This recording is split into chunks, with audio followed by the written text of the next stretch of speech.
Eu sou Arthur Soster, da Mecânica Soster de Nova Prata, no Rio Grande do Sul. Sou aluno da imersão há praticamente quatro meses. A imersão faz muita diferença para mim, porque a nossa oficina atende muito Volkswagen e as informações e todo o conhecimento que é passado não se tem em outro local. Além do conhecimento, a forma como é passada é muito prática e bem, o conhecimento é muito importante porque ele é do dia a dia, prática real, não é uma teoria que fica planejando para um futuro utilizar, ela é dia a dia, vale muito a pena, realmente um investimento que você usa no dia a dia, com certeza. Posso dizer da imersão é que ela tem a diferença de ela ser a realidade do dia a dia. Os outros treinamentos, normalmente a gente tem conhecimento, mas a aplicação dele demora muito mais. Normalmente a gente tem uma demora muito maior para ter o retorno, que é um dos pontos muito importantes também. O conselho que eu dou é que a imersão vai fazer diferença no teu dia a dia, vai encurtar o teu diagnóstico e, além de encurtar o teu diagnóstico, ela vai te trazer um mundo muito maior de soluções práticas com um retorno financeiro muito bom. Vale muito a pena mesmo. Eu sou o Arthur e eu recomendo a imersão VAG.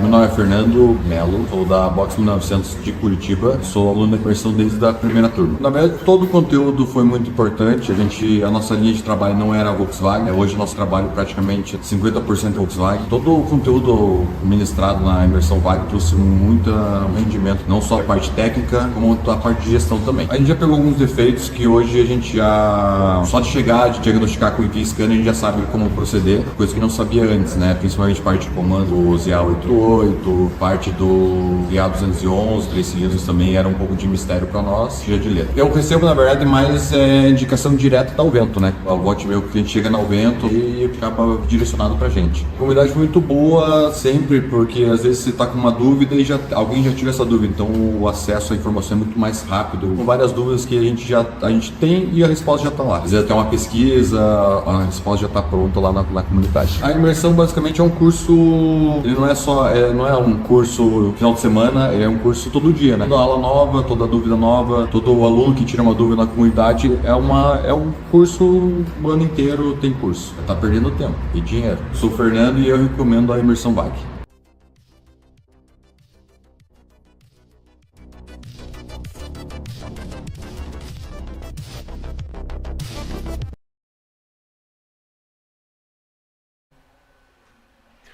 Buenas! Quem aí chegou com a pá hoje? Hoje nós vamos juntar de pá, irmão. Tem dinheiro no mercado pra juntar de pá. Tem carro pra caramba. A Volkswagen é uma das best sellers no mercado. O carro mais vendido em 2024 foi o Polo. O SUV mais vendido em 2024 foi o T-Cross. O carro mais vendido em 2025 é o Polo de novo. O SUV mais vendido em 2025 de novo, T-Cross até agora. E tá vendendo Nivus pra caramba. E vende Taos. E o Terra lançou, foi recorde de venda. O cara, é com pá. Nós vamos buscar de pá o dinheiro no mercado, meu irmão. É só você aprender sobre o motor que sai em 98% dos veículos 0 km Volkswagen em 2025, que você vai faturar pelos próximos 20 anos. É por isso que a gente chama de motor do futuro. Não é porque ele veio do futuro, meu irmão, mas é porque ele vai garantir o seu futuro, a sua carreira como mecânico, um melhor futuro para você, para sua família. Se você é dono de oficina, você vai querer ver esse motor na tua oficina o tempo inteiro, meu irmão, porque se ele não está na sua oficina, ele está na oficina dos outros. Você não quer isso, você quer no seu elevador, você quer a comissão desse motorzinho aqui, ó. Sabe por quê? Porque ele é bom de fazer, ele é bom de reparar, os clientes são bons.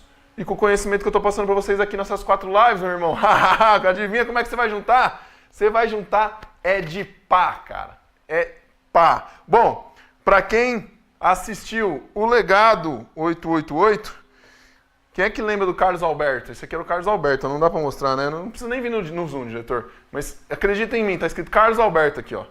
Esse era o Carlos Alberto. Quem é que lembra do Carlos Alberto? Comenta aí com nós. Vou deixar minha pá aqui do lado, tá? Porque ela vai ajudar a gente hoje. Sejam extremamente bem-vindos à terceira das 4 aulas do nosso evento O Motor do Futuro, onde a gente está aprendendo tudo sobre o EA 211, né? O nosso queridinho, o motor que nós temos...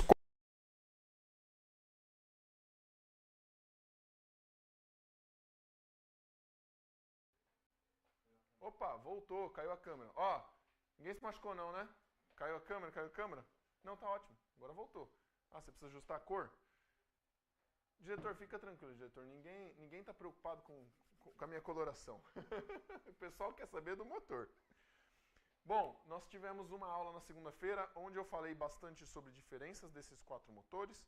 Nós tivemos uma aula ontem, onde eu falei sobre estratégias de funcionamento do EA211. Hoje, nós vamos desmontar esse motor 0 km que está aqui na bancada, tá? Então, esse 1.0 TSI, esse motor é um DHS, é o motor usado em todos os veículos atuais, 1.0 turbo aí do mercado, né?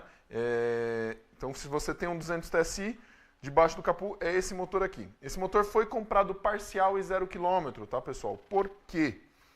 Porque nós vamos desmontar, inclusive, o virabrequim desse motor. Conforme os senhores sabem, a Volkswagen ela tem uma recomendação de não desmontagem nesse virabrequim. E ela faz isso por uma questão mercadológica, né? Ela justifica que é porque não dá para garantir o alinhamento dos mancais. E nós vamos discutir isso ao vivo amanhã. E por isso eu quis um motor 0 km. Eu podia dar aula para vocês num motor 3 cilindros aberto, num 4 cilindros aberto, um motor quebrado, né? Porque é normal, esses motores que a gente tem aqui nas bancadas são motores usados, né?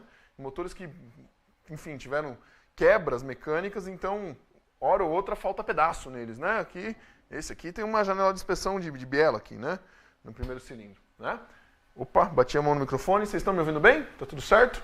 Só que eu falei, não, vamos comprar um 0 km, porque assim a gente consegue desmontar e verificar também a folga. Porque a ideia não é só provar que dá para destorquear, comprar parafuso novo e torquear de novo, tá? Nós vamos também verificar a folga desse motor, porque a Volkswagen não informa o torque, mas eu vou ensinar vocês a descobrir qualquer torque com um método auditado, um método normalizado para descoberta de torque. E a Volkswagen não informa a folga, mas se o motor é 0 km, a gente pode medir ela, né, pessoal? E se eu medir a folga, acabou o segredo, né? Acabou todo o mistério, correto?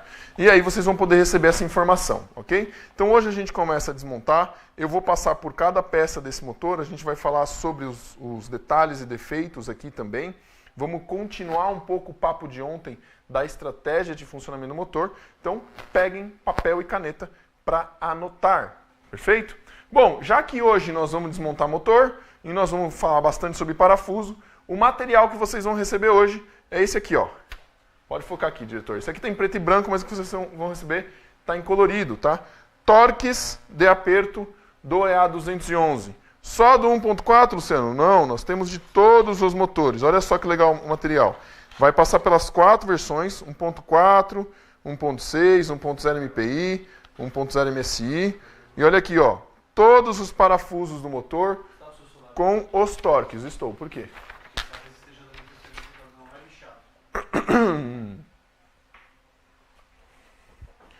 Então, esse é o nosso material que vocês vão receber hoje, tá? Para vocês terem, olha aqui, ó, por exemplo, fixação da carcaça da bomba d'água. Quem aí sabe que a carcaça da bomba d'água, ela tem um aperto nessa ordem alfabética, mas existe uma instrução, eu ensino na imersão VAG, tá? Porque aqui no canto eu tenho um Allen que eu tenho que tensionar ele com 30, tá? 30 newtons-metro, para que ele tensione e depois você aperta os parafusos com 8 newtons-metro nessa ordem, tá? Então é assim que se dá a tensão nessa bomba d'água. Beleza? Então, vocês querem receber isso aqui? Ficou bom o áudio aí, diretor? Ótimo. Era o meu celular mesmo? Show de bola. Bom, se vocês querem... Olha o Leandrão aí.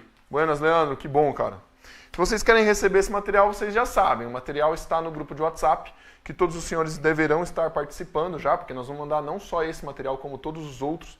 O de segunda, o de terça, o de hoje, o de amanhã. Amanhã o material é de folgas. Hoje o material é dos torques. Tá? E ele tem uma senha. E o que a gente tem que fazer para poder liberar a senha? Lembra? A gente tem um desafio todos os dias. O desafio de hoje é o seguinte. Eu vou fazer uma pose com a pá aqui. Vocês vão tirar um print ou uma foto da TV. Já pode começar a tirar o print ou a foto. Tá? Eu quero um print e uma foto da pá e você vai postar no teu Instagram. Tá? Você vai postar no teu Instagram falando assim, ó, eu estou aprendendo tudo sobre o EA211 e vai marcar o @alvento. Eu quero 500 menções, tá? Convida a galera, fala, cara, você está perdendo o curso online. Eu quero 500 menções, eu quero 500 pessoas marcando, postando no Instagram e marcando @alvento e falando, estou aprendendo com o Alvento, eu vou juntar com a pá, tá? Quando a gente bater 500 menções, eu libero a senha do material, beleza? Então, é juntando com a pá hoje, tira o print, marca lá no Instagram, estou aprendendo com o Alvento, motor do futuro. Enfim, escreve o que você quiser e marca, @alvento. Deixa lá no meio da tua tela, do teu stories do teu Instagram. Com 500 marcações no Instagram a gente libera. Quantas pessoas a gente tem ao vivo, diretor? 2.600. Ó, 2.600, tá fácil, né? 1 a cada 5 dos senhores tem que tirar a foto da tela agora, tirar o print e postar. Eu vou recolher com a pá. O meu assessor de social medias está ali com o celular na mão. Eu estava com o celular aqui no bolso, inclusive, para mostrar para vocês, mas parece que estava dando interferência. E ele vai ficar me informando quantos faltam, tá? Então, tira o print e posta lá, ó. Tô aprendendo com o Alvento, vou juntar com a pá. Beleza?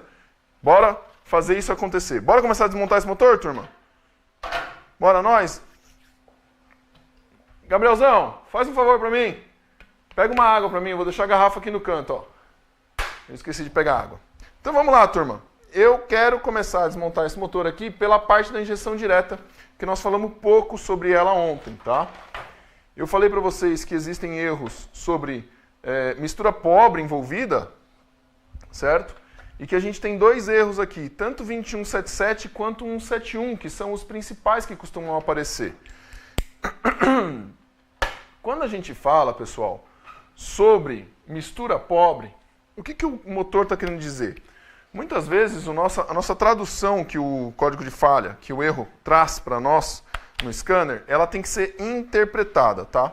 A primeira coisa que a gente tem que tomar cuidado é o seguinte, muitos de nós usamos scanners com tradução, tá?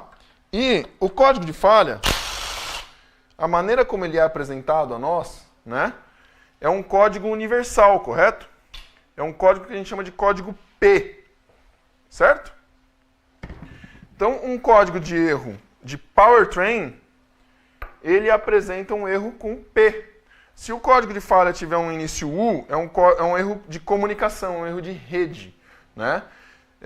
Quando é powertrain, ou seja, a parte de trem de força, e o erro está relacionado ao trem de força, ele vai começar com P. Então a gente tem P0300, que é falha de combustão, a gente tem P0016, que é a falha de sincronismo, relação de sincronismo entre comando de admissão e o sensor de rotação. 0017 vai ser entre o sensor de fase do escape e o sensor de rotação. E aí, na parte de alimentação, pessoal, o pessoal se confunde bastante, porque P0171 ele indica uma falha de mistura pobre, né, fora de marcha lenta. P2177 é uma falha de mistura pobre numa condição específica, tá? E esse detalhezinho pequeno muda tudo num diagnóstico de injeção direta. Porque quando o motor está indicando que fora da marcha lenta ele tem uma mistura pobre, a gente tem que lembrar daquela relação. Eu comecei com esse papo ontem e aí o pessoal comentou e falou, cara, fala mais sobre injeção direta hoje. Eu falo, não tem problema, eu estou aqui para ensinar. Tem uma aula só sobre injeção direta dentro da imersão VAG. Todo o raciocínio, eu mostrando esse quadro aqui, a gente falando tudo como é que ele funciona, tá? Mas quando a gente fala de o P0171, é uma falha de longo prazo, pessoal. O fuel trim, ou seja, o ajuste de mistura de combustível, ele tem dois ciclos. Ele tem um ciclo de curto prazo, que é a sonda percebe uma mistura pobre e ela manda enriquecer. E aí ela vê qual que é a reação disso. E aí se ela percebe uma mistura pobre, ela manda enriquecer de novo. A partir do momento que ela faz isso no curto prazo, ela entende se aquilo era naquela condição e naquela carga, ou se está acontecendo em todas as condições e todas as cargas, e ela passa a abrir uma janela de verificação. Na verdade, a sonda fica o tempo inteiro ali com a malha dela, né, fazendo leitura, que a gente chama de malha aberta, tá? E ela vai regulando essa mistura, colocando mais ou menos combustível. A depender do que a engenharia colocou de estratégia, ela pode colocar até 25% mais combustível ou menos, tá? Mas acima de 10 a gente já sabe que não tá legal alguma coisa no carro. Pô, um corpo de borboleta um pouquinho sujo, com a borboleta posicionada um pouquinho aberta, não vai entrar um pouco mais de ar nesse motor do que deveria na marcha lenta? O que ela vai fazer? Ela vai compensar com combustível, tá? Pô, eu tenho aqui um probleminha de vedação no tubo de pressurização, tá escapando ar, ela vai ajustar um pouquinho. Quando ela percebe que ela está tentando fazer esse ajuste, naquele instante, aí ela abre a janela de verificação e ela percebe que em toda a carga está ruim, ela vai regulando no longo prazo. E ela fala assim, bico injetor, se você trabalha com 1 milissegundo de tempo de abertura, vamos trabalhar com 5% a mais? Você vai abrir agora 1,05 milissegundos de tempo de abertura. Então eu estou colocando 5% a mais de combustível no carro, aumentando o tempo de injeção. E ela vai aumentando o tempo de injeção para tentar compensar o quê? Uma mistura pobre. Se o carro está indicando que a mistura está pobre, é porque está faltando. E ela vai compensando com o fuel trim, né? O ajuste a longo prazo no positivo. Aí ela ajusta 5%, ela ajusta 7%, ela ajusta 10%, ela ajusta 15%. Tem uma hora que a engenharia vai colocar isso na estratégia do módulo do motor.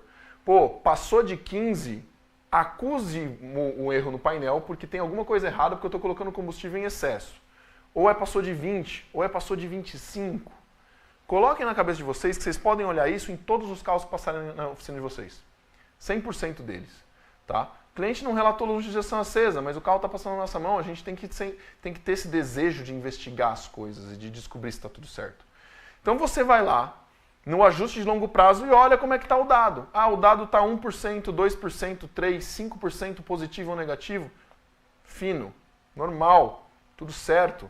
Por quê? Porque o combustível varia muito a qualidade. Então ele vai ter esses pequenos ajustes. Pô, Luciano, está em 10%, mas não tem nenhum erro no histórico. Eu já ligaria o alerta, verificaria como é que está o resto das coisas, vê se não tem um bico gotejando, testa a vedação, estanqueidade no coletor de admissão, tá? Testa a estanqueidade na sonda, enfim, você verifica um alerta. Porque quando você olha os códigos de falha e o carro funcionando, ele já te dá as direções para você poder encontrar problemas no carro. Perfeito? E quando está acima de 10, 15%, o carro vai acender luz, tá? Vai depender de cada modelo de carro. Perfeito? Aqui, 15%, tá, pessoal? EA211, 15%. Passou de 15% o filtering, ele acende luz de injeção. Se for 15% positivo, em todas as condições no longo prazo, tá?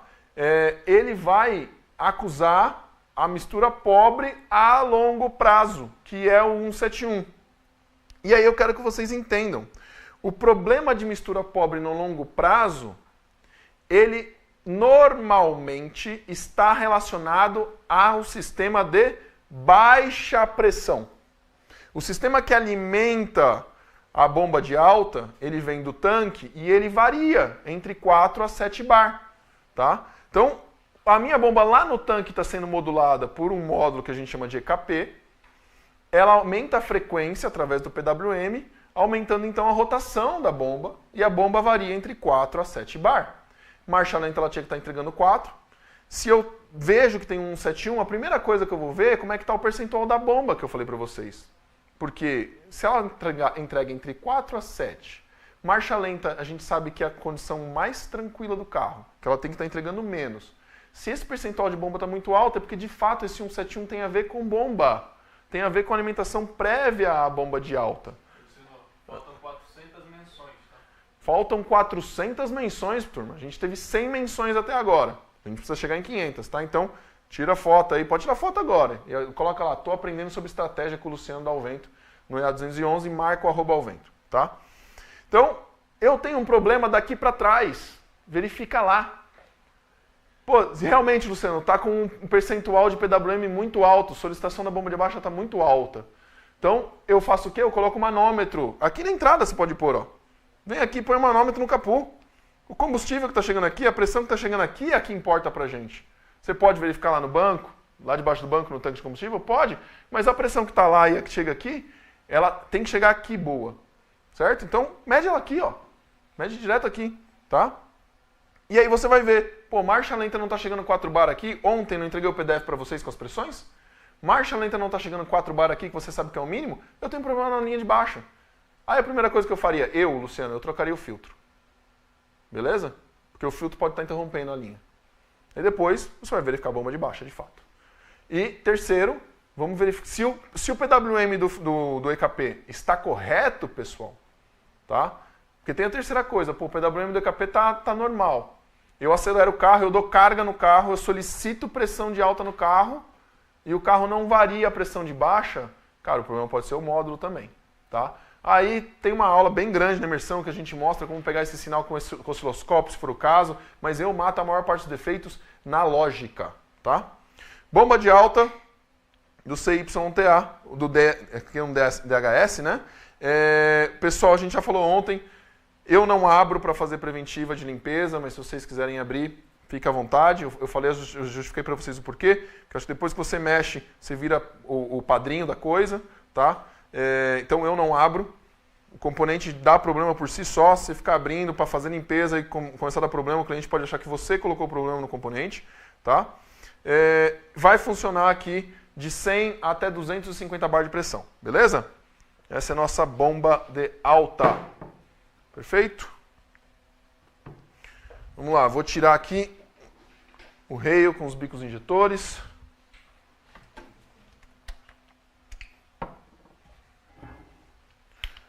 Bico injetor, pessoal, eu tenho diferença entre o motor 1.0 TSI e 1.4 TSI, tá?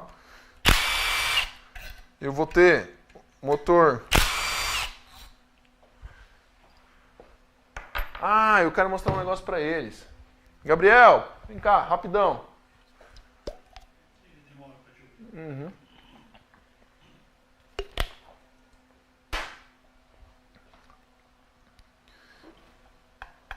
Vamos tirar os bicos injetor aqui.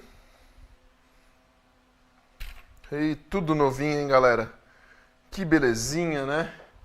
Que maravilha. Vamos falar de bico injetor aqui. Cara, tem uma ferramenta da Raven na sala de montagem, bem próximo do vidro, do lado da porta. Tá numa caixa, tá fechadinha. Traz pra mim. Por favor, uma maletinha laranja. Olha aqui, pode dar o zoom aqui, diretor, vamos lá. Pessoal, eu tenho um anel de Teflon tá? Ele pode ser trocado. A Cabotec tem um kit que vem um punção para você trocar esses anéis, tá? É bem legal. Depois você dá só uma desbastadinha para ele não ficar com o canto alto aqui, porque senão depois você não consegue tirar, tá? Motor 1.0. Diretor, é o desafio para você. Você tem que mostrar os 4 furos aí, ó. Quero ver se mostrar pra galera que tem... Não, esse tem 5. 5 furos. Consegue mostrar, diretor? Cadê o zoom? Vou ficar quietinho, tá?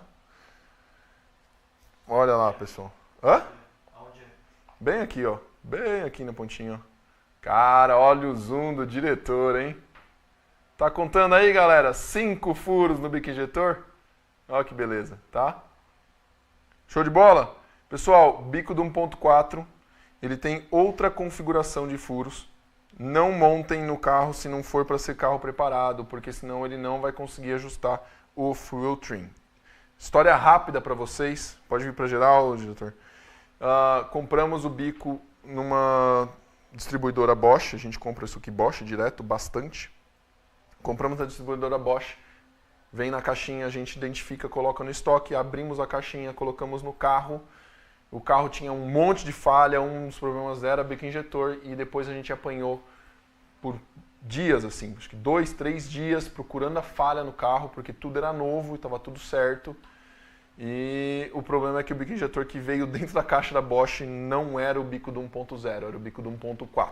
Então, obviamente, que o carro ficava muito mais rico do que deveria, tá? A gente tem aqui um espaçador do bico injetor, porque ele funciona até como uma mola, tá, pessoal? Para manter o bico travado no cabeçote, tá? Obrigado, Gabriel. Show de bola. Então a gente tem esse espaçadorzinho de aço, tá?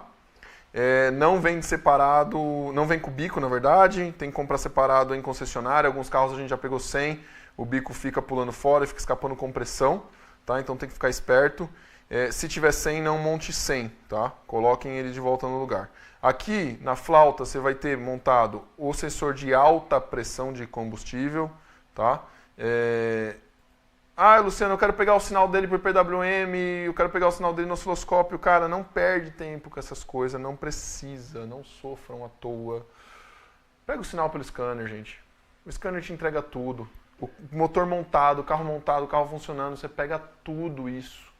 Quando a gente vai para o osciloscópio é quando a falha está muito cabeluda, né? Quando é um diagnóstico avançado, você vai necessitar de osciloscópio para resolver o problema que 2% dos problemas da oficina você precisa do osciloscópio, tá? E eu sei que vocês já estão perguntando na cabeça de vocês, eu uso da Raven, beleza? Eu tenho outros, eu tenho PDL, hoje eu uso Raven. Por quê? Porque é mais fácil de usar, tá? É muito bom, beleza? Então, bico injetor tem que montar de acordo com a especificação, né? Eu indico que vocês comprem bico em distribuidora Bosch, apesar desse relato que eu acabei de dar para vocês. Inclusive, na época eu conversei com o gerente da distribuidora Bosch, mandei e-mail para eles relatando. Falei para eles que a falha não era do vendedor deles, enfim, e o bico injetor chegou errado aqui. E é assim, né? Cagaram, eu gastei uma semana de tempo de graça, mas vai fazer o quê? A gente precisa aplicar o componente que é bom, e o componente que é bom, nesse caso, é o Bosch. Comprem em distribuidora com nota fiscal. Esse é um componente que, se você pegar de internet baratinho, é o primeiro componente que pode te pôr no mato, não só num diagnóstico errado, ele pode quebrar o motor, tá? Vocês sabem disso, né, turma? Beleza? Ó, o que eu queria mostrar pra vocês é isso aqui, ó. Isso aqui chegou pra mim, uma novidade aí, da própria Raven. Em todos esses anos dessa indústria vital, eu não tinha tido a necessidade, até que eu tive, né? É aquilo. No final das contas, a gente só compra a ferramenta a hora que a gente precisa. O conhecimento, eu espero que vocês não façam isso. Não deixem para comprar só quando vocês precisarem, porque aí pode ser tarde.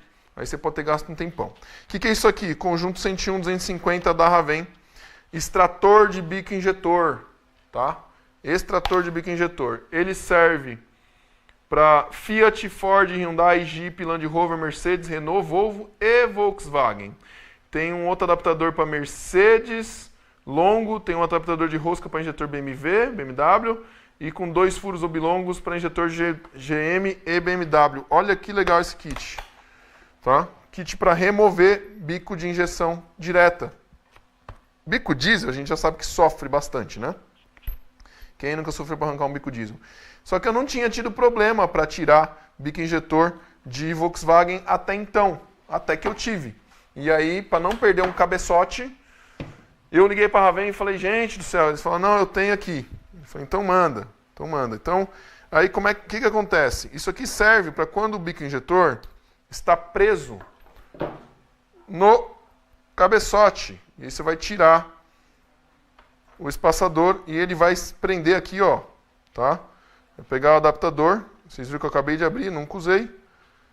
Vai pegar o adaptador e vai travar aqui no lugar da tampa do bico aqui, ó. Tá? Ele vai travar aqui, ó. Ok? Perfeito? E aí você consegue, através da ferramenta percursora, remover o bico injetor. Olha que legal. Você monta a ferramenta percursora aqui, seja ele no curto ou no longo, ó. Vai estar travado lá. Bom, travou o bico injetor no lugar. Você vem aqui e... né, faz a percussão, o bico injetor sai, tá? Então agora eu vou resolver meu pepino, vou resolver um problema. O pessoal me falou que bico injetor de GM trava bastante. Eu não sei, eu não trabalho com outras marcas. Lembrem-se disso. Por isso que eu, quando falo de outras marcas, eu sou aluno. Eu fico quietinho, ouvindo, né? Quem me passou isso foi meu amigo Formento.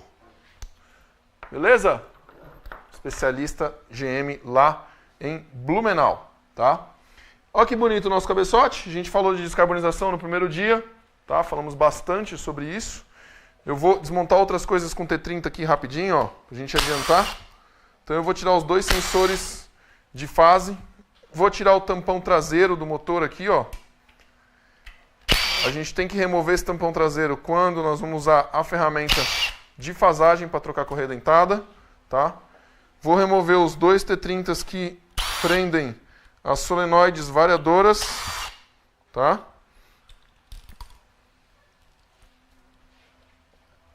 Algo legal que eu quero passar para vocês. Componente dos sensores de fase e de admissão, se a gente olhar o part number de ambos, tá? Então, ó, 601H, eles são iguais, então são idênticos, tá? Tanto faz qual que é o lado. É o mesmo do Jetta 2.5, por um acaso. É o mesmo em vários Volkswagens aí, tá, pessoal? Esse sensor aqui. Solenoides variadoras. Nossa, que delícia desmontar esse motor, cara. Tudo novo. Olha que beleza. Mesma coisa, tá, pessoal? Elas são idênticas, tá? Seja de admissão, seja de escape. Mesmo part number, ok?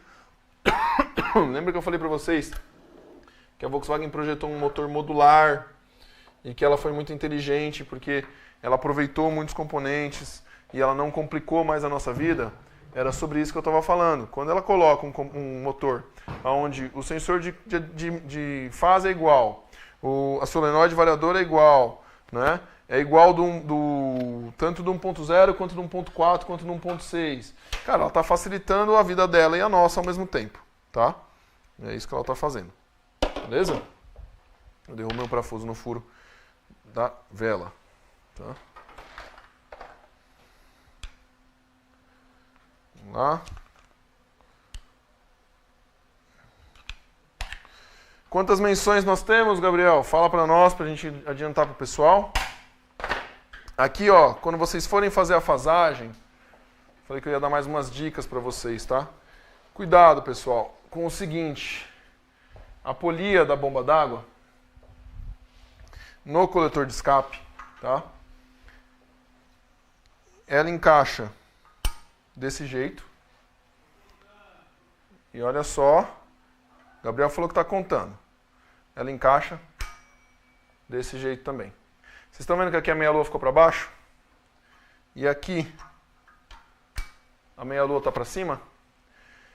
Com a meia-lua para baixo, adivinha o que acontece? Ela força a ferramenta de fasagem e o carro fica com o ponto fora. Bom, vocês vão falar, cara, mas quase não dá para encaixar. É verdade, quase não dá para encaixar, mas sempre tem um abençoado que consegue. Porque a gente já pegou aqui algumas vezes, tá? O carro estava com os comandos na posição certa, não está errado. O que estava errado era só a polia. E a polia da engrenagem aqui, tá? ela forçava a ferramenta para baixo e, obviamente, esse comando ficava um dente para fora, tá? Por quê? Porque o abençoado também não colocou o parafuso aqui, ó, porque a ferramenta, quando a gente coloca a ferramenta de fasagem aqui, ela tem um parafuso aqui em cima, tá? Beleza? Ó, mais uma diferença aí entre 1.0 e 1.4. Mostra aqui de novo, diretor. Aquele zoom que você tava ali, ó, aquele zoom bonito. Ó, abre um pouquinho.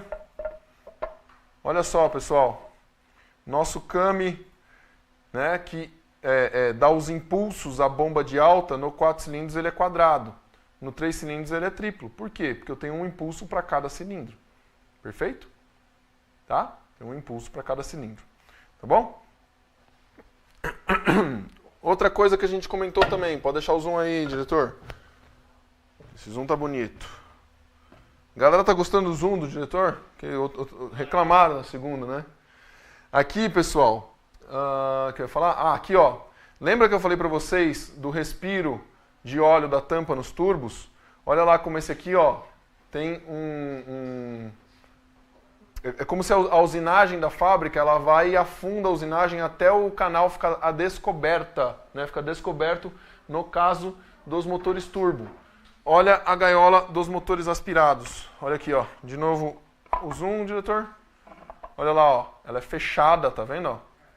Fechada, fechada, fechada. Então não houve a usinagem aqui para poder liberar o canal. O canal do cabeçote existe, ó. O canal do cabeçote existe. Tá? Mas não houve a usinagem aqui nesse tubo. No caso dos turbos, ele usina ali no fundo. E aí, quando o coletor está em pressão positiva, o vapor de óleo passa a vir por esse duto até a turbina, tá? Que a gente comentou. Beleza? Oi. 50% da meta batida, falta 250. Temos 250 menções, galera. 250 menções. Então, tira o print agora, vai lá e marca. Estou aprendendo com @alvento. A gente precisa chegar em 500 menções para eu poder liberar a senha do PDF com os torques hoje, tá? A senha hoje é do PDF. Beleza? Estou montando um EA211 Turbo, não estou encontrando bronzinas fixas e móveis. Esse é só o modo dele falar, tá, pessoal? Galera, tem gente que chama de mancal e biela, fixa e móvel, né? Ó, KS tá aqui. Seguinte, a KS já tem as bronzinas oficialmente no Brasil. Então você entra no site da própria Kuban Schmidt e tem um indicador lá de onde tem os revendedores oficiais. Se eu vou falar para você assim, é super fácil de encontrar, é mentira. Não é super fácil de encontrar. Isso aqui é aquele caso que você não sabe se é o ovo ou a galinha. Se o problema é que não tem porque ninguém pede, ou se ninguém pede porque acha que não tem, tá? Mas tem, oficialmente no Brasil. A KS está trazendo agora as bronzinas também, tanto Mancal quanto Biela, Pros EA 888. Isso vai chegar nos próximos meses aí, a gente ajudou eles na seleção das peças e tudo mais, foi bem legal, tá?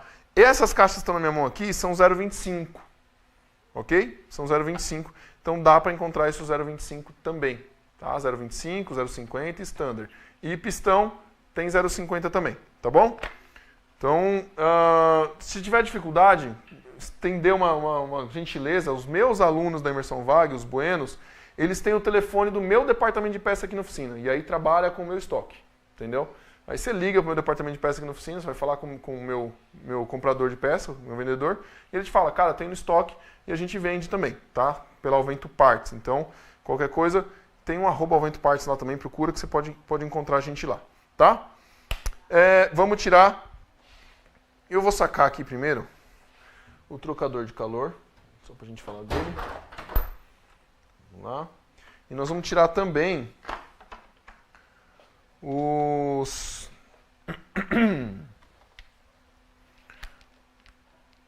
Vamos tirar também, a gente vai tirar essa gaiola. Eu quero falar algumas coisas na gaiola e ainda da fasagem, tá? Os erros que ocorrem nas trocas de correia dentada, beleza? Quanto tempo tem de live, diretor? 34 minutos. Quantas pessoas a gente tem ao vivo hoje, diretor? 3.800 pessoas, ó que maravilha! 3.800 pessoas mais preparadas para mexer nesse motor. Pessoal, vedações do trocador de calor, tá? Eu falei sobre o trocador de calor na outra live também. A não ser que o arrefecimento esteja muito judiado, dificilmente esse trocador de calor aqui, ele entope, tá? Já peguei ele furando. Por quê? Porque o arrefecimento estava muito ruim. Peça de alumínio, bloco de alumínio, as vedações são no bloco. Olha que bonitinho quando a vedação é nova, ó. Ela é um pouquinho mais alta, eu não sei se o diretor consegue mostrar, que ela é um pouquinho mais alta e ela tem 3 dentinhos, o O-ring ali, ó, para poder evitar que ela dobre, né, na montagem. Olha que bonito, tá? Que legal. Aqui a gente tem o canal de lubrificação e aqui o canal de água, tá? Então, um canal de lubrificação, o outro de água, beleza? De arrefecimento. Lembrando, motores aspirados, motor 1.0 aspirado não tem trocador de calor, tá? Vamos soltar aqui nosso separador de óleo, que não é válvula PCV. Vamos lá.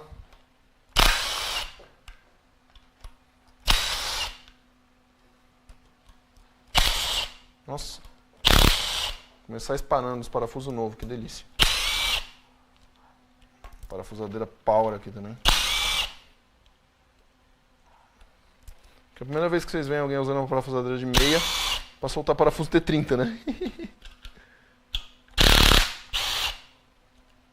Ela tem controle de torque, tá, turma?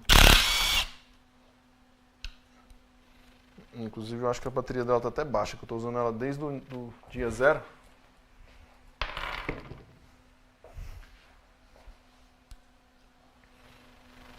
Faltou um? Não.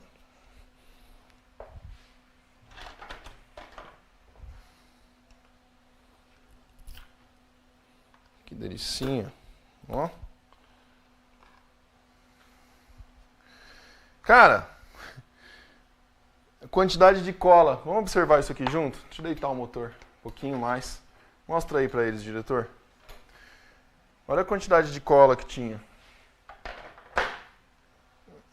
Manda esse vídeo para todos os Zé da Colas que existem. Gente, olha o filete de cola. Se eu medir aqui com o paquímetro, eu acredito que não dá 1 milímetro de cola, tá?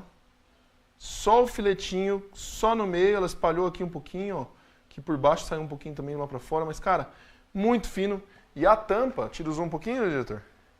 A tampa não ficou com cola nenhuma praticamente, ó. Olha aqui. Tá? Descolou por completo. Tudo bem, sem contaminação nenhuma, né? Como se a peça fosse... a peça é zero, né? O motor ele funciona na fábrica, ele vem sem óleo, tá, pessoal? Ele funciona na fábrica, na base da pasta.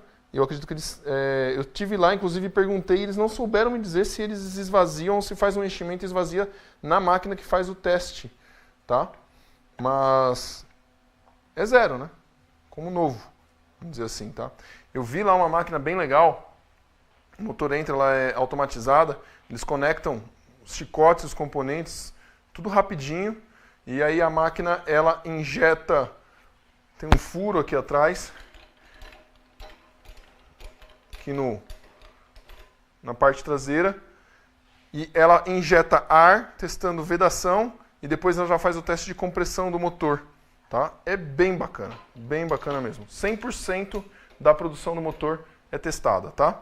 Ó, lembra? Sem válvula alguma, só um separador de óleo, tá? Não tenho válvula nenhuma, tem válvula nenhuma, nem aqui, nem em lugar nenhum. Perfeito?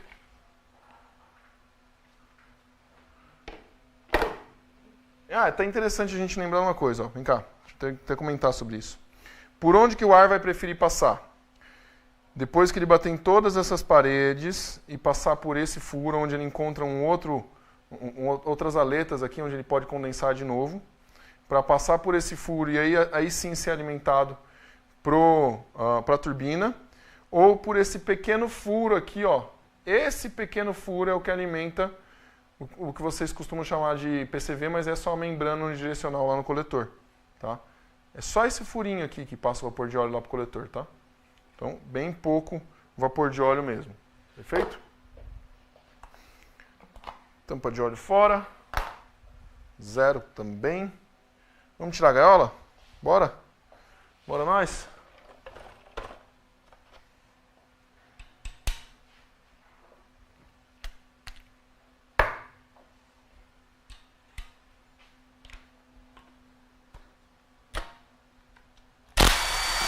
eu não vou usar ordem de torque aqui, tá, pessoal? Não sigam, só vou soltar ele aqui em X aqui. A gente não tem empenamento. Falando sobre parafuso, inclusive, que é interessante. Ontem eu fiz uma pergunta para vocês do porquê que a gente trocava parafuso de cabeçote. A maior parte dos senhores me falou que era porque o parafuso de cabeçote era elástico. E eu falei para vocês que isso estava errado. 100% dos parafusos são elásticos, né? O parafuso de cabeçote, por sua vez, a característica que difere ele é que ele passa do limite de escoamento, que é o ponto onde ele não está mais em deformação elástica, porque esse parafuso mesmo aqui, qualquer parafuso desse, ele deforma elasticamente e volta. O parafuso, pessoal, encarem ele como uma mola. Ele é uma mola, que quando você aperta, você dá uma pré-carga, para que, caso as peças tentem se separar, ele funcione como uma mola, juntando elas de novo, com essa pré-carga que você dá nele, que é o aperto. Tá? Então, é curioso que a gente trabalha com parafuso o tempo inteiro, e a gente não para estudar sobre isso e se questionar sobre isso. São os elementos de máquinas mais importantes no nosso caso, tá? Para comentar com vocês, os 3 parafusos do meio aqui têm comprimento distinto, tá? Eles são menores aqui, ó. Mostra para eles aqui, diretor. Ó. Tenho 3 parafusos menores, que são os que vão no meio da tampa, tá? Então a gente não para estudar sobre parafuso. E aí alguém falou para vocês assim, troca porque é elástico. E a gente aceitou e tá tudo bem, ninguém nunca questionou isso. E, cara, isso na verdade muda bastante a nossa percepção sobre as coisas. Por quê? Você tem trocado o parafuso de cabeçote que te falaram que é elástico, mas não tem trocado outros porque você acha que os outros não são. E 100% dos parafusos são elásticos e, na verdade, você só tem que trocar aqueles que passam da deformação elástica, aqueles que não voltam para a sua condição original. Tá? Então, amanhã, quando a gente conversar sobre o ajuste do virabrequim, eu vou falar um pouquinho mais sobre os parafusos, porque, por exemplo, se eu pegar a tabela de torque, aqui, ó, o motor 0. Se eu pegar a tabela de torque que a fábrica usa nesse motor, que é a que eu vou entregar para vocês no material, tem que bater 500 menções. Você tira uma foto hoje aqui, marca ao vento e fala, estou aprendendo com o vento. Tá? Se eu pegar a tabela de torque que a fábrica usou, eu consigo calcular exatamente qual a tensão que esse parafuso que eu acabei de desmontar, qual a tensão que esse parafuso recebeu na fábrica. Tá? Aqui eu não tenho dúvida de que a tensão, que o aperto está dentro da tolerância correta, porque foi a fábrica que apertou. É 0. E aí quando eu calculo essa tensão, se eu olho para o parafuso aqui e vejo que ele é de classe 10.9, aqui na cabeça, eu já sei que o limite de escoamento dele é 900 megapascal. Se a tensão que ele recebeu no aperto aqui na tampa foi menor do que 900 megapascal, eu posso reusar ele. Tranquilamente. Mas assim, com segurança. É isso que está escrito nesse quadro aqui, ó. Mostra o quadro para eles, diretor. É isso, todo mundo estava perguntando o que era o quadro ontem. Então é isso que está escrito... Vai mostrar o quadro? Olha lá. É isso que está escrito nesse quadro aí, galera. Tá? Então, eu olho a classe de resistência do parafuso, vejo qual que é a tensão de escoamento. Todo parafuso funciona na região elástica, alguns ultrapassam o limite de escoamento e eles deformam para sempre, plasticamente. Se ele deformou plasticamente, tem que trocar. Parafuso de cabeçote deforma plasticamente pelo aperto que a gente dá nele. Apesar dos parafusos mais modernos, agora o motor moderno está sendo de classe 12.9. São classes super altas. E parafuso de competição, por exemplo, você pegar um jogo de ARP, você pode remontar ele. Por quê? Ele é de classe 12.9, mas na verdade ele tem uma tensão de escoamento muito superior. Ele é fabricado dessa maneira, com um pouco mais de níquel, um pouco mais de cromo, para poder dar mais ductilidade ao parafuso. E ele trabalha com o aperto original na região elástica, tá? Cara, isso aqui tira um fantasma da nossa cabeça. Porque se você pegar o manual do motor, ele fala, troca. Ele só fala para trocar. Você nunca se questionou por quê. E talvez você fale assim, Luciano, eu já montei várias gaiolas dessa daí e nunca troquei o parafuso. E agora eu estou te falando que... Oi. Faltam 50 menções, mas o pessoal está marcando o arroba errado. Está marcando a oficina. Fala para marcar arroba ao vento. Ah, vocês estão marcando o arroba ao vento.oficina. É para marcar o arroba ao vento. Tá? E faltam 50. Então ele tira um fantasma da nossa cabeça, porque você já remontou muita coisa na sua vida, meu irmão. Aliás, 99% das coisas que a gente faz na oficina, você desmonta e remonta com o mesmo parafuso. E se você for olhar lá no manual, fala o quê? Troca 100% dos parafusos, tá? Só que aí você não troca, porque é difícil de achar, mas, ao mesmo tempo, você não sabe se está fazendo certo ou não. Bom, agora você vai poder saber fazer certo se você aprender esse tipo de coisa aqui, tá? Queria só comentar sobre isso. Esse aqui é um parafuso que a fábrica fala para trocar e que eu não vou trocar. Vou calcular isso, né? E aí eu vou remontar esse motor, inclusive, que a ideia é vender ele depois, tá? Olha aí. Gaiola dos comandos. Cara, que coisa linda, velho. Nossa. É tudo zero. E é mesmo, né? Óbvio. Tá emocionado, tá? Ah, eu tô. Eu acho que é difícil a gente ter a oportunidade de desmontar um negócio. É bom assim pra pôr uma turbinona.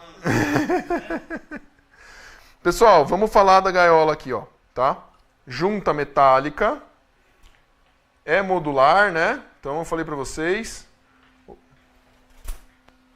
a junta serve para dividir o módulo dos comandos do corpo do cabeçote, tá? Vamos chamar assim, beleza? A gaiola dos comandos, ela não permite reparo, tá? E essa daqui não é como virabrequim, ela não permite mesmo. Por quê? Cada um dos cames, tá? Cada um dos cames. E o que eu chamo de roseta, tá? Mas vamos chamar de roda fônica do sensor de fase, tá? E o nosso came da bomba de alta aqui, ó. Nosso came da bomba de alta, tudo isso é montado por interferência. Então o que acontece? Diretor, pega um zoom bem aqui onde eu estou apontando. E vocês vão ver um risco. Deixa eu movimentar um pouquinho a peça. Olha aí, ó. Tá vendo que tem um risco aí? Beleza? Show de bola, diretor.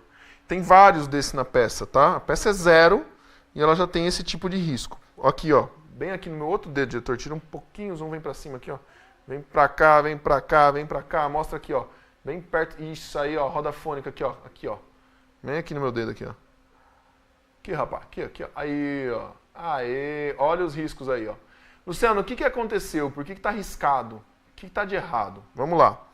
Essas peças, pessoal, todos esses cames, eles são aquecidos, tá? Eles são aquecidos. E o eixo do comando, ele é refrigerado em nitrogênio líquido. Quando eu refrigero esse eixo em nitrogênio líquido lá, 200 graus negativos Celsius, tá? 70 Kelvin mais ou menos, ele está refrigerado a menos 200 graus Celsius, perfeito? Ele contrai o diâmetro dele, fica menor. E essas peças estão aquecidas uma temperatura até que razoavelmente próxima ao do ambiente. Eu perguntei as temperaturas quando estive na fábrica, não souberam me informar por quê. Porque quem monta essa peça não é a Volkswagen do Brasil. A Volkswagen do Brasil encomenda essa peça para outra fabricante, tá? Os comandos, eles entram aqui contraídos, com o seu diâmetro reduzido por conta da redução de temperatura. E essas peças estão ligeiramente dilatadas, tá? E o comando entra e quando eles se encontram, a temperatura vai se normalizando, né? Esse frio extremo vai se dissipando do comando de válvulas. E aí ele volta ao diâmetro original dele, que é maior. O diâmetro original dele é maior do que o furo de cada um dos cames. Então, a hora que ele volta ao seu diâmetro original, ele trava o came por interferência. Tá? E aí, a gente não tem como aquecer só uma parte da peça aqui ou refrigerar só uma parte dela para poder desmontar e fazer uma recuperação. Aí vem a coisa bonita assim, Luciano, quantas vezes você teve que trocar uma peça dessa por conta de falta de pressão de óleo aqui, ó, nos camis, na gaiola? Porque a gaiola ela recebe pressão de óleo por cada um desses pequenos furos aqui, ó. Tá? Esse diretor... Aê, diretor. Lindo. 500 menções. Oh, agora sim, ó. Grava aí, pessoal. Qual que é a senha hoje? Eu não lembro. Lubrificante. A senha é lubrificante. Tudo maiúsculo, tudo junto. Lubrificante. Tá? Quero que todo mundo repita em casa. Lubrificante. Quem escolheu a senha hoje foi o Gabriel. Só pra sacanear com ele. Então, agora vocês podem abrir o PDF, mas fiquem aí, tá? Tem os torques lá, confia em mim, tem os torques lá. Quando você... quando monta o comando em relação ao câmbio, o furo do câmbio aqui, ó, o furo da gaiola, ele tem folga aqui. Qual é essa folga? Eu não sei. Se eu falar para vocês que eu sei essa folga, é mentira. Tá? Porque eu nunca consegui desmontar um. E se eu desmontar vai ser destrutivo, então eu não vou conseguir medir. Mas ele tem uma folga, obviamente, porque o comando gira livre ali, né? E recebe lubrificação por esse furo aqui. Então esse furo vai alimentar lá, ó, o mancal e vai manter o mancal lubrificado. Perfeito? E essa lubrificação vem aqui do cabeçote, naturalmente. Eu tenho aqui os pequenos furos que levam esse lubrificante, tá, para os mancais. Beleza? O pessoal deve estar perguntando aí qual que é a senha até agora, né? Já pegaram, estão mais espertos. Estão espertos? Ah, que bom, que bom. Eles estão se corrigindo. A pessoa fala, você jovem não funcionou. O cara fala, funciona assim, é só colocar maiúsculo. Eles estão tipo... Ah, a galera tá ficando esperta. Tá ficando esperta. Boa, boa. Show de bola. Põe uma perguntinha, não tem problema não. Que horas são? São 8h52. Meu Deus, preciso correr.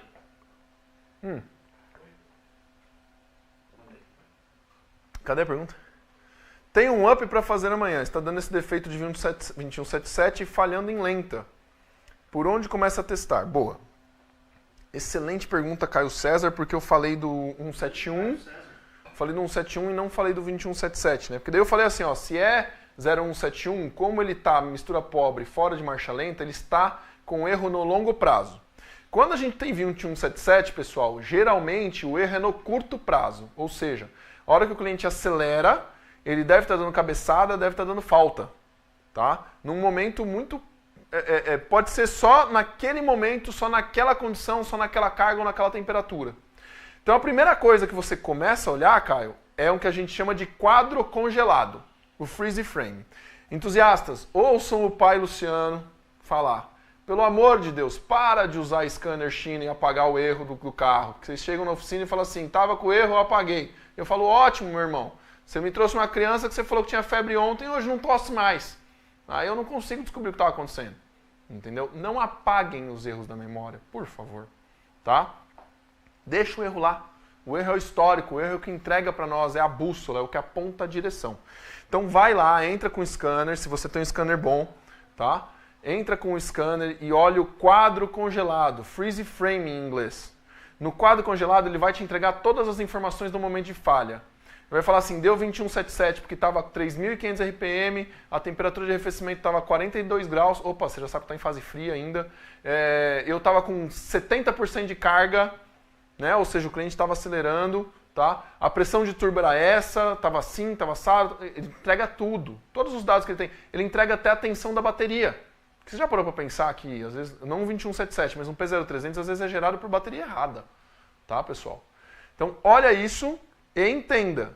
Se o defeito é pontual e você tem um freeze frame, você consegue reproduzir a falha.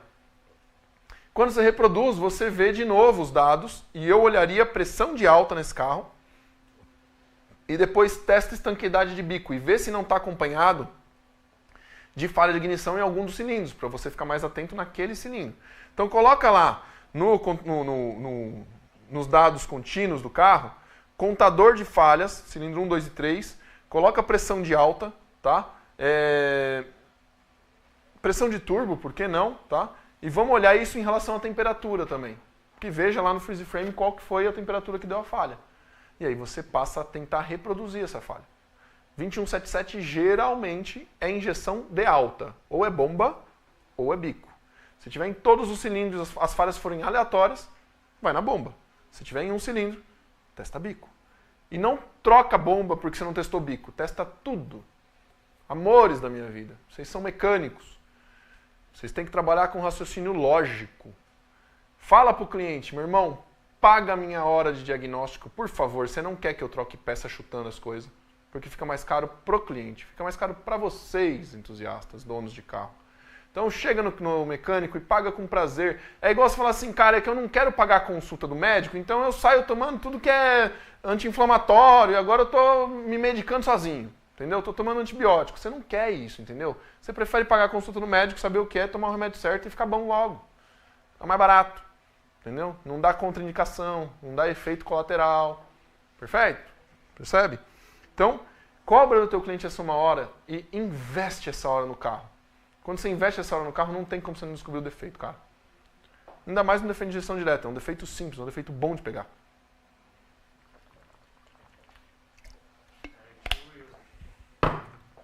Bom, Wilson. Ó, vamos tirar tucho e balancim? Luciano, tucho batendo, 1.6 velho, tá? 1.6 bem velho, tem tucho batendo. Os tuchos e balancins são idênticos em todas as versões, eu falei isso pra vocês ontem, tá? Todas as versões, tuchos e balancins idênticos, tá? Tem problema de retentor de válvula? Versão turbo 1.0, já peguei alguns, tá? As 1.6 também. Vamos soltar esse cabeçote? Coisa linda, ó. 12.9, classificação de resistência desses parafusos. Ok?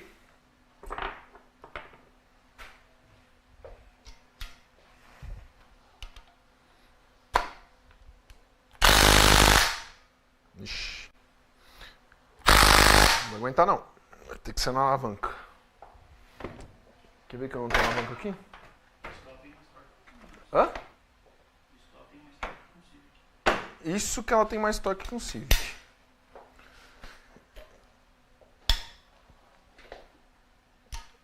Ou amanhã a gente precisa travar esse cavalete, tá?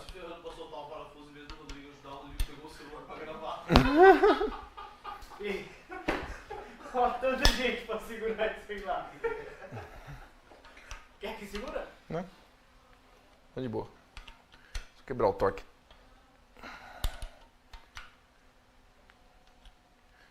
Tem que apertar bom, viu? Parafuso elástico.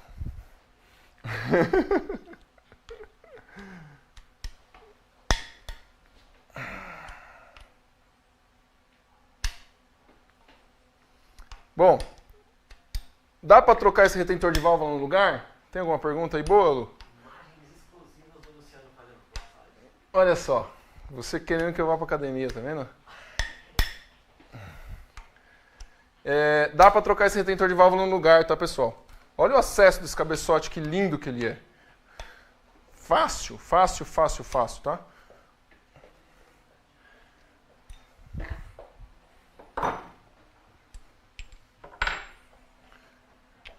Tem ferramenta, você injeta ar, tá? Para quem nunca fez, injeta ar na câmara de combustão, põe o pistão em PMS, porque se a válvula cair para dentro por algum acaso, tá um pouco mais fácil você puxar ela de volta.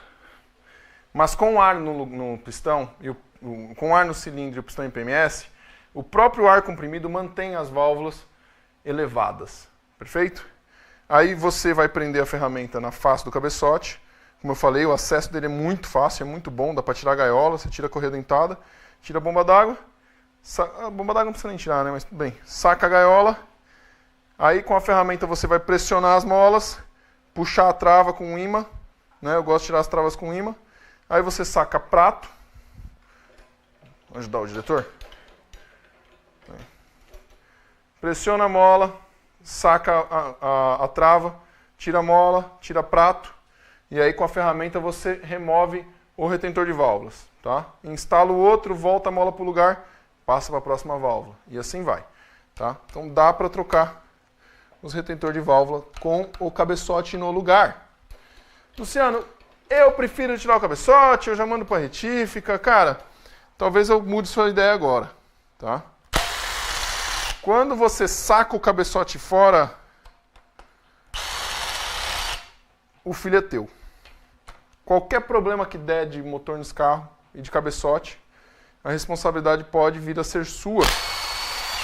Apesar de nem sempre ser. A vida inteira a gente fez cabeçote, pessoal, e não fazia a parte de baixo. A vida inteira a gente fez isso. AP, Fire, GM, vixi, K4M. Tira a primeira pedra quem não faz isso, arranca cabeçote. Ainda mais na era do 111, eu tinha cabeçote, eu tenho até hoje cabeçote no estoque. Tirava o cabeçote, o cliente chegava de manhã, fazia diagnóstico, é cabeçote, tá passando água por dentro do cilindro, tá consumindo, tá sem compressão, é cabeçote, beleza. Tá sem pressão de óleo, né? Os benditos do comando do EA111. Cara, o cliente aprovava de manhã, eu tinha no estoque cabeçote, junta, parafuso, defletor do escape, que nunca tava lá, né? Geralmente os carros estão sem. Eu pegava o carro de manhã, no final da tarde estava pronto, a gente fazia cabeçote só. Só que a norma, a BNT de retífica de motores, a 13032, ela diz que você, a partir do momento que você abriu um motor, você é responsável pelo todo.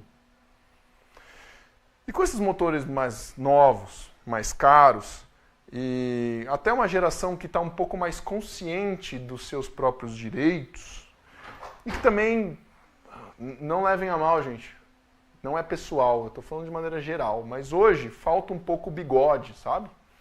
Falta um pouco a turma do... Cara, eu rodei com esse carro aí 150 mil quilômetros e foi pro pau o cabeçote, eu fiz o cabeçote, agora bateu o par de baixo, vai fazer o quê? Eu rodei com ele 150 mil quilômetros, o carro é velho. Não é culpa do meu mecânico. Mas a norma diz que se a gente tirar o cabeçote, fizer isso aqui que eu fiz aqui, ó. Tirou o cabeçote, a responsa pelo motor inteiro é sua, tá? Então, diante disso, o que eu prefiro? Eu prefiro fazer o retentor de válvula no lugar, porque assim eu não tenho responsabilidade sobre a parte de baixo do carro. Quando a gente está fazendo retentor de válvula, dificilmente é um motor muito novo, tá? Apesar de que a gente tem feito bastante de GLI aqui, tá? GLI e Tiguan 180 cavalos, tá? Delicinha de fazer, tem uma diferencinha no retentor ali, e a gente tá trocando o retentor de válvula aqui com um carro com 20, 30 mil. Mas eu faço sem arrancar um cabeçote por causa disso, porque daí a responsa pela parte de baixo do carro não é minha. Eu não abri o motor. Eu só tirei a tampa de válvulas. Beleza? Boa? Olha que lindo! Nem parece que nunca funcionou, né? Eu vi o motor girando lá, mas tudo bem. Olha aí.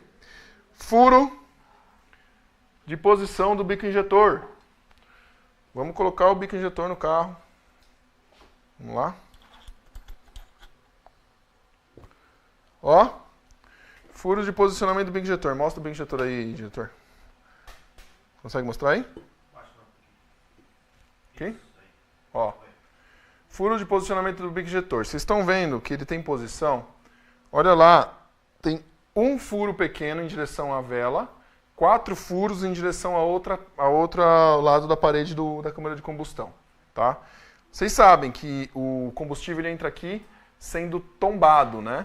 Então ele é injetado aqui, ó, dentro da câmara de combustão, ele é injetado daí para cá, né?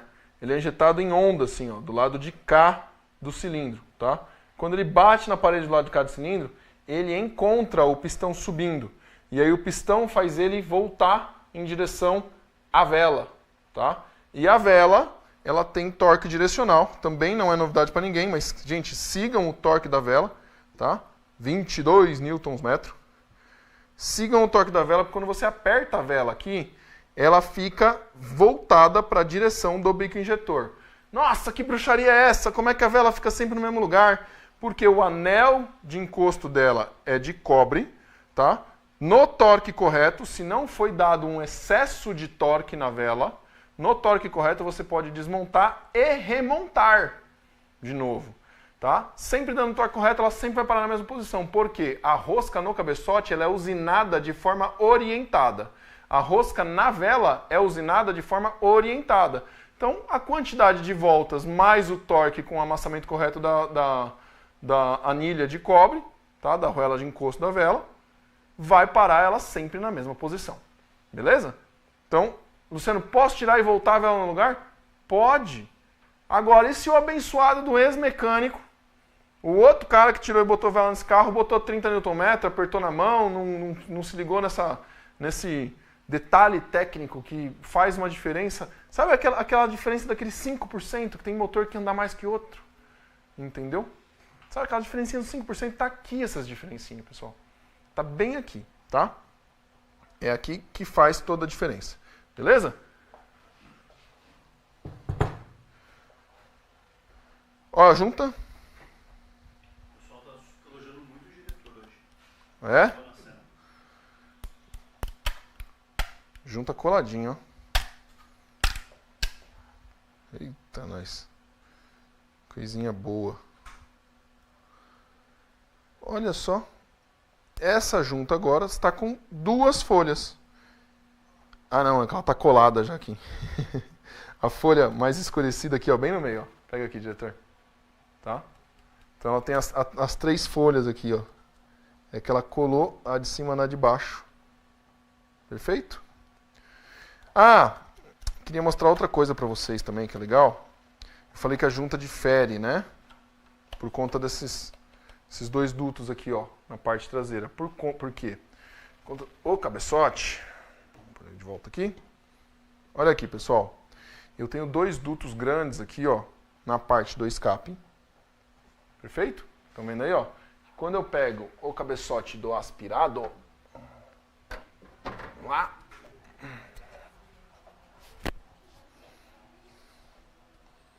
Ó. Os dutos que eu pego aqui, ó, olha como eles são do lado, aliás, do lado da admissão, né? Olha como eles são maiores e no cabeçote do turbo ele tem esse furo aqui, ó, na inferior, na verdade. Tá até confundindo, que aqui é vazio, ó. Por quê? Aqui não tem bico injetor, não tem trocador de calor. E esse furo vai transmitir água pro lado de cá, lá do duto que vem do trocador de calor. E aqui ele é cego, tá vendo, ó? Que ele é fechado. Então, esse é o duto que vai passar fluido de arrefecimento pro lado do coletor de escape para arrefecer o coletor de escape, tá?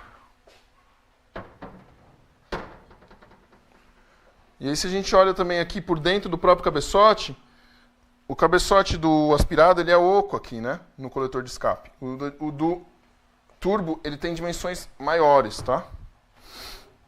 Ah, outra coisa importante. Aqui é onde a gente vai medir a pressão de óleo nesse motor. Perfeito? Tá até tampado aqui, né? Meio 0. Mas aqui é onde a gente mede a pressão de óleo no motor, tá? Então, a pressão de óleo desse carro, a quente, ela é bem baixa, tá, pessoal? Eu coloquei no material de apoio para vocês. Se eu não estou enganado, eu trabalho com até 0,6 de pressão de óleo em marcha lenta com óleo a quente. O que aconteceu? Ah, para fazer os rios.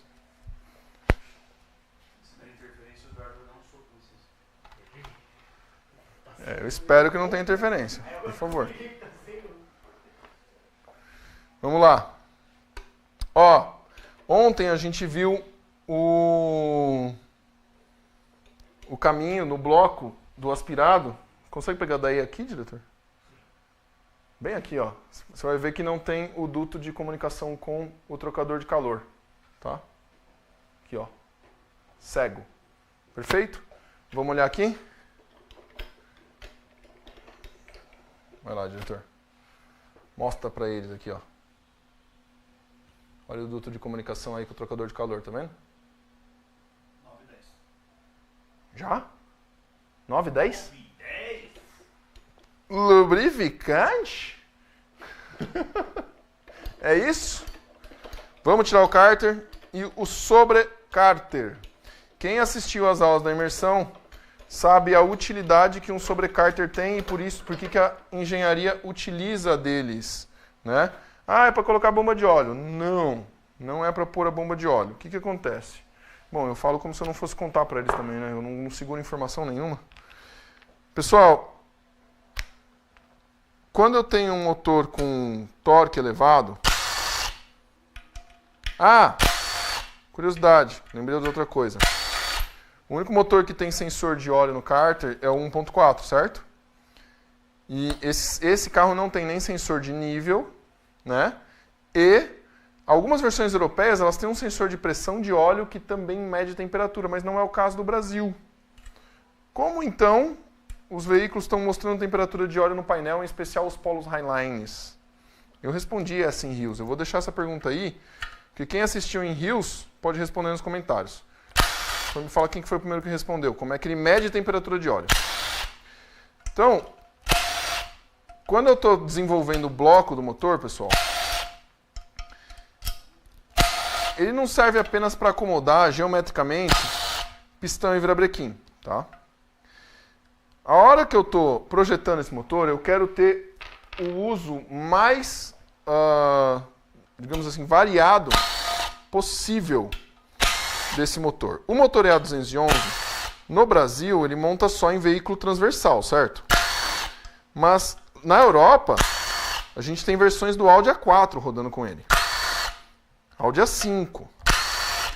Então, esse é um motor usado tanto longitudinal quanto transversal. Mas a gente sabe que o cárter muda nessas versões. E a hora que eu mudo o cárter, eu mudo bastante coisa no motor. Eu mudo também a quantidade de óleo que cabe nesse motor, tá? E eu também mudo a maneira como o óleo se comporta dentro do cárter para eu posicionar o pescador, tá? E aí, quando eu estou projetando esse motor para colocar em vários tipos de carro, se é um SUV, o capô é alto, o cofre é largo, é grande, abre um T-Cross, o cofre no T-Cross, e você vai ver que o motor está praticamente perdido lá dentro, não só em questão de largura, mas também em questão de altura.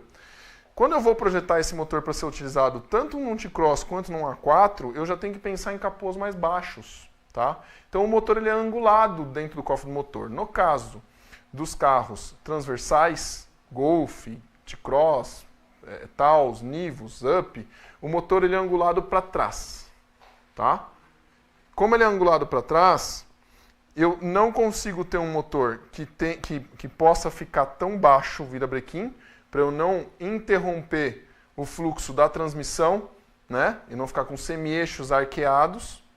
Só que eu preciso adicionar rigidez nesse motor para ele segurar o tranco das flexões que a própria pressão do virabrequim gera nesse bloco de motor. Ainda mais que a gente vai abrir o bloco do motor e, como vocês viram, ele é do tipo open deck em cima, tá? E aqui embaixo, ele tem um alívio de massa muito grande lateral. Então, quando o virabrequim está funcionando, quando o motor está funcionando, eu tenho uma torção do próprio bloco. Então, o sobrecárter, ele está ali para tanto modular a posição do motor. Se eu quiser colocar o motor na transversal ou na longitudinal, eu vou ter um sobrecárter que ele pode apoiar outros tipos de acessórios, que ele pode ter um outro tipo de bomba de óleo, pescador, tá? Quanto mudar até o volume de óleo do motor em relação a cárter e sobrecárter e adicionar nesse motor rigidez torsional no bloco, tá? É para isso que eu tenho sobrecárteres, é por isso que ele é desenhado assim. E também porque na fabricação desse bloco, a necessidade de uma máquina de usinagem super grande, ela se reduz quando o bloco é menor, tá? Eu reduzo a área, o tamanho necessário dessa máquina de usinagem, beleza? Dê o convite para eu colocar a chave para a gente descolar esse cárter.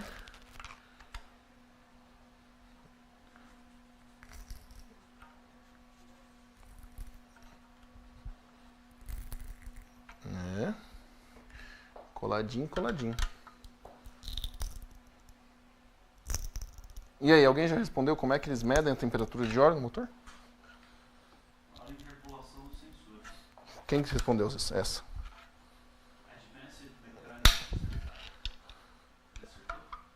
Hã? Acertou. É a interpolação entre os sensores. Quem que foi? Advanced Mecânicos Especializados? Meus parabéns ao Advanced, eu não sei se ele leu no... Se ele leu no Rios, ele está de parabéns também do mesmo jeito. Porque ele estava ligado nos conteúdos, né? Pode dar o comentário dele. Hã? Pelo menos foi ele que eu vi. Cacetada. Sobrecárterzinho. O Gustavo Bosa falou também, mas acertaram, né? O importante é que acertaram. Sim. Nossa, eu vou acabar entortando esse cárter. Porra.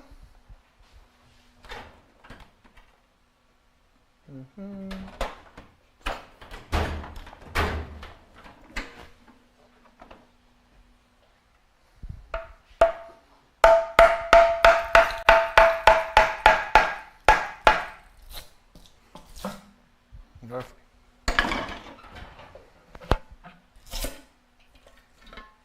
Ah, que delícia. Ó.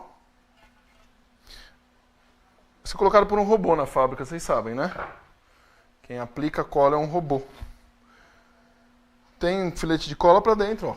Bem pequenininho, consegue pegar aqui, diretor? Às vezes a gente fica se sentindo culpado, né, de colar um cárter e quando a gente descola por algum motivo, fala, pô, foi eu que colei e tinha um pouquinho de cola pra dentro. Aqui também tem, tá? Mas vejam que o filete de cola, ele estava aplicado de maneira uniforme. Olha só, todos eles têm um filetinho de cola pra dentro. Em toda a volta, tá? Tá aí.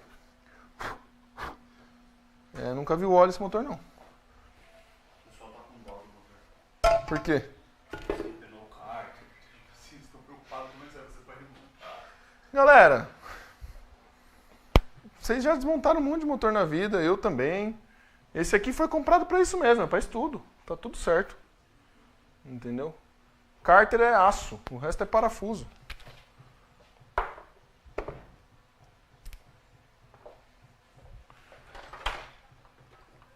Quem aplica a cola é o robô, quem solta é o martelo. Alguém tem que soltar, né?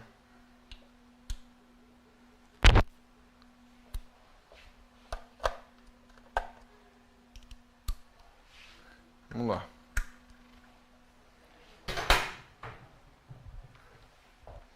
Parafusos Torx. Ah! Eu já falei na imersão. Também na aula. Só para contar para vocês. O sobrecárter desse carro, você tira ele com o motor no lugar, tá? Você não precisa tirar o câmbio, nem tirar o motor do carro.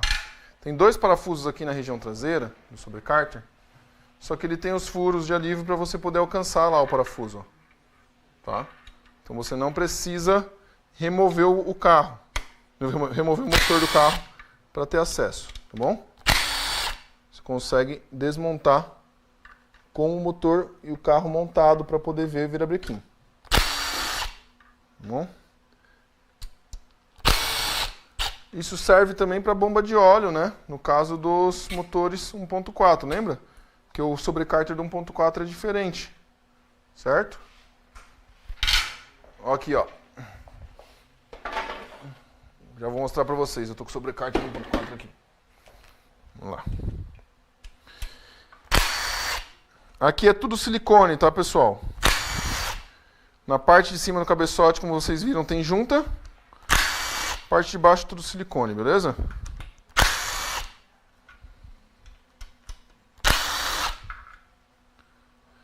Outro dia eu estava olhando o custo da cola anaeróbica na Volkswagen.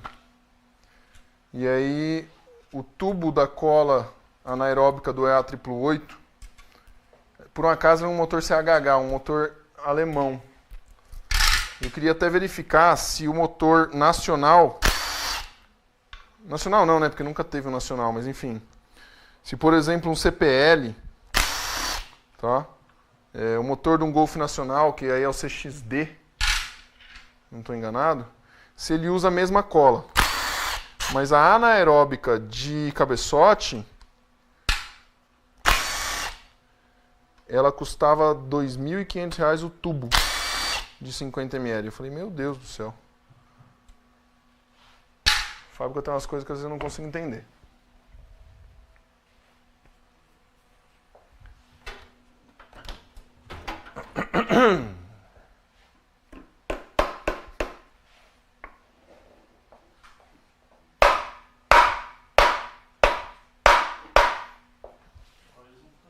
Agora eles vão ficar malucos. Minha Nossa Senhora! Usa espátula, passa um estilete, usa um aquecedor. Tão bravo? Ah, eles não gostam dos meus métodos, mas eles não podem... Aprendido muito, mas pelo amor de Deus. Eles questionam meus... Eu pego sobrecarga. Gente, essa peça segura 25,5 Nm de torque, cara, de torção no motor. Vocês acham mesmo que um martelinho com ponta de PU vai entortar? Vocês podem questionar meus métodos, mas vocês não podem questionar meus resultados. É o preço deles. Ó, sobrecárter do 1.0. Um grande vazio. Sobrecárter do 1.4, tá? Vocês vão olhar ele assim por baixo. E vocês vão tirar o cárter no 1.4 e vão ter acesso à bomba de óleo. Perfeito? Então troca a bomba de óleo através do sobrecárter. O sobrecárter ele tem mais uma função. Ele é o cavalete do filtro de óleo, no caso do EA211. Tá? Então todo o filtro de óleo fica no sobrecárter. Perfeito? E você tem o duto para colocar para passar a vareta de nível de óleo, tá? No motor.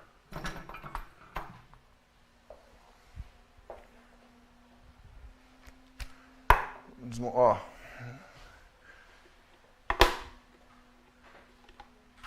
Defletor de óleo. Vou tirar primeiro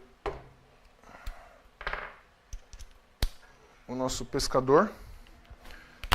Vamos desmontar essa flange frontal da bomba.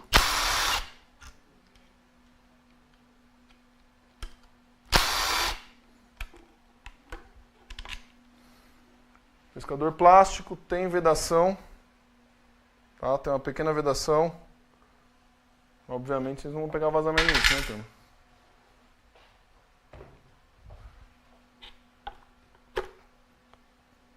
Defletor de óleo do cárter, tá? A gente já consegue ver o nosso belíssimo virabrequim. Dá um zoom aí, diretor, mostra o virabrequim pra turma. Olha a coloração do virabrequim no tratamento térmico dos moentes dele, tá? Esse virabrequim ele tem alívio em todos os moentes. Você vai pegar aqui, ó, tem grandes furos nos moentes aqui, tá? Ele tem o balanceamento dele feito aqui também nos moentes. Perfeito? Aqui. E ele vai ter essa face aqui, ó, do primeiro moente sempre retificada, tá? Em posição conhecida. Por que que ela tem isso aí? É aqui o bujão. Tira um pouquinho o zoom, diretor. Vocês já sabem, é daqui o bujão que você vai colocar a ferramenta de fasagem e o virabrequim vai bater na ferramenta de fasagem aqui, encostar. Quando ele encostar aí, você está com o pistão em PMS lá, tá? Ó, em PMS, tá? Colocou o pistão em PMS, coloca a ferramenta de fasagem nos comandos, tá? Olha aqui, ó. Furo de alívio no moente também, ó. Tira um pouquinho o zoom, diretor. Olha aí, ó. Tá vendo? Beleza? Isso tudo para tirar massa. Ele fica oco aqui, ó. O moente no meio de onde vai a capa, o moente da biela aqui, ó. Fica oco aqui no meio. O mancal, primeiro mancal, vai alimentar a primeira biela, tá? Tem um furo no próprio virabrequim. Vou mostrar isso nesse aqui, fica mais fácil. Vamos lá. O quê? Cadê meus tie-ups de aula?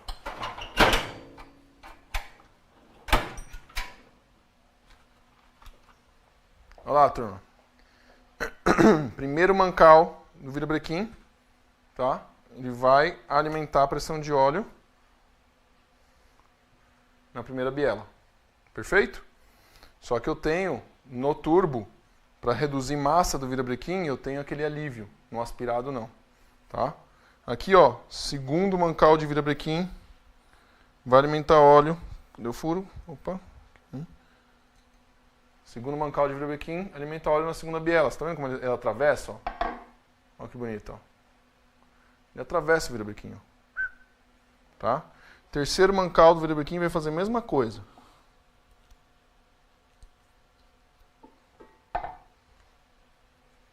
Tá? Vai atravessar para a terceira biela. Quarto mancal do virabrequim aqui nos 3 cilindros não serve para nada. Tá? Só gira em farso. E aí, quando a gente desmontar o virabrequim, vocês vão olhar as bronzinas e vão perceber que todas elas têm canal, até a do quarto mancal do virabrequim, tá? Perfeito? Ah, outra coisa. Pelo amor de Deus, isso é visual. Fica muito fácil de compreender. Primeiro mancal, eu tenho apenas uma seta apontando para a polia, para frente no motor. Segundo mancal, eu tenho um ponto e uma seta. Terceiro mancal, eu tenho 2 pontos e uma seta. Quarto mancal, eu tenho 3 pontos e uma seta. Por que a Volkswagen fez isso? Não sei, né? Ela não queria que a gente desmontasse, mas ela indicou onde estavam os mancais.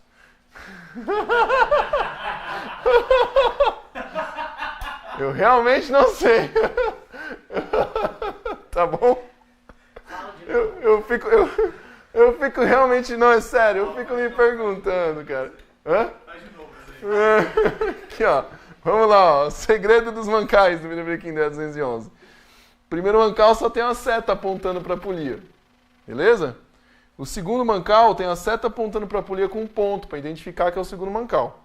O terceiro mancal tem uma seta com 2 pontos.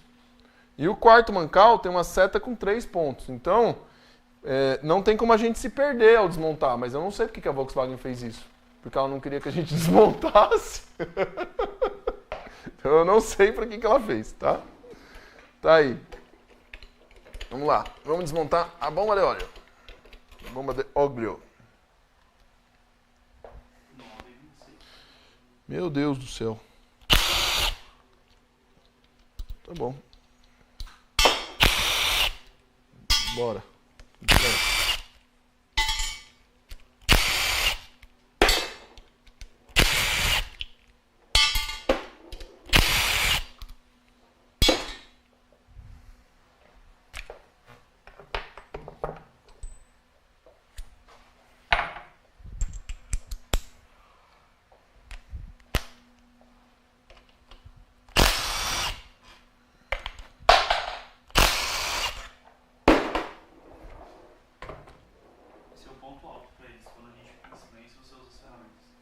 Por quê? Eles adoram os barulhos.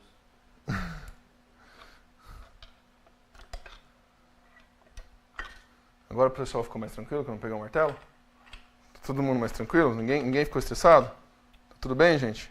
Não, teve muita gente te defendendo, falando pra eles pararem de ser lutado. A gente vai sair daqui mesmo. Não, se eu ficar fazendo carinho nesse motor, a gente não desmonta.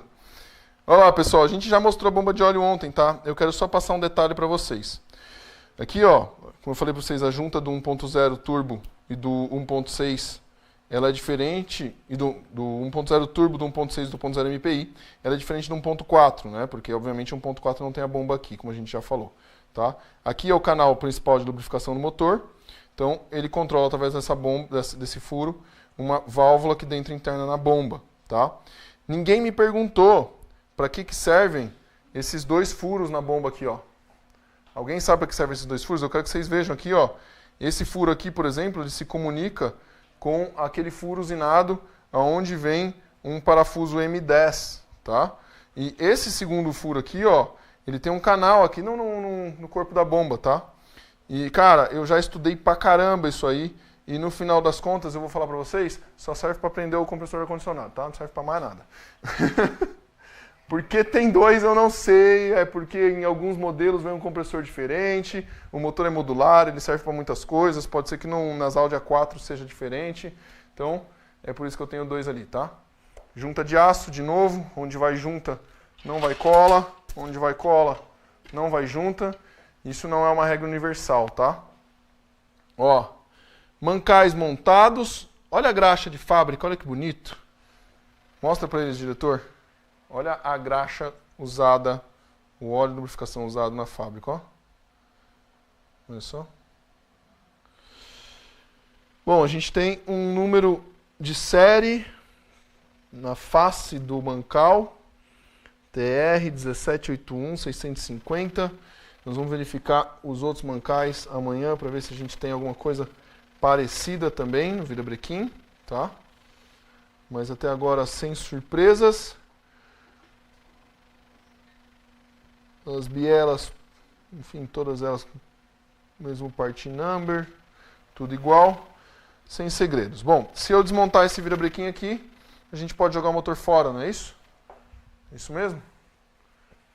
Vamos tirar a flange do virabrequim também. E aí a gente já saca as bielas. Como é que tá a turma aí, Lucão? Todo mundo animado? Todo mundo aí ainda. Deixa eu ver aqui.